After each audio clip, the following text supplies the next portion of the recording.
திருமண தடைக்கு நட்சத்திரங்கள் பார்த்தீங்கன்னா, ராகுனுடைய நட்சத்திரத்தில் பிறந்தவர்கள். அதாவது திருவாதிரை, சுவாதி, சதயம் இந்த 3 நட்சத்திரத்தில் பிறந்தவர்களுக்கு திருமண தடையானது அதிகமாக இருக்கிறது.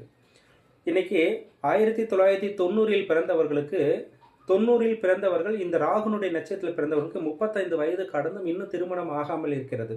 அப்ப ராகுனுடைய நட்சத்திரம்னா என்ன? திருவாதிரை, சுவாதி, சதயம் இந்த 3 நட்சத்திரமும் அதிகமான எதிர்பார்ப்புகளை கொண்ட நட்சத்திரம். திருவாதிரைனாவே ஆசைகள் அதிகம், பேராசைன்னு கூட சொல்லக்கூடியது. அதே மாதிரி ராகுனுடைய நட்சத்திரம், ராகு அப்படின்னாவே எப்பவுமே பிரம்மாண்டமாக நினைக்கிறது. அப்போ ஒரு பொண்ணாகட்டும் பையனாகட்டும் ராகுனுடைய நட்சத்திரத்தில் பிறந்திருந்தா அவருடைய வாழ்க்கையானது அவர்களாகவே ஒரு எதிர்பார்ப்பு அதிகமாக இருக்கும். இப்படி இருக்கணும், அப்படி இருக்கணும், பொண்ணு அழகாக இருக்கணும், பையன் அழகாக இருக்கணும், பொண்ணு படிச்சிருக்கணும், பையன் படிச்சிருக்கணும், பொண்ணு வேலைக்கு போயிருக்கணும், பையன் வேலைக்கு போயிருக்கணும், இப்படி எண்ணற்ற வகையில் எதிர்பார்ப்புகள் அதிகமாக இருக்கும். அதே போல் அந்த பெற்றோர்கள் பார்த்தீங்கன்னா அவங்களுக்கும் எதிர்பார்ப்புகள் அதிகமாக இருக்கும்.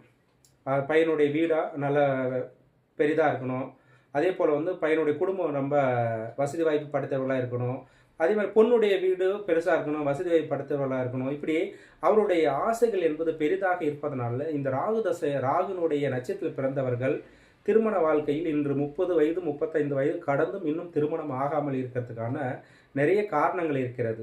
அப்போ அந்த ராகுனுடைய நட்சத்திரத்தை முழுமையாக ஆய்வு செய்து அதனுடைய நட்சத்திரத்துக்கு தகுந்த குணாதிசயங்கள் தகுந்த பெண்களை திருமணம் பண்ணுறதோ இல்லை ஆண்களை திருமணம் பண்ணுறதோ நல்லது.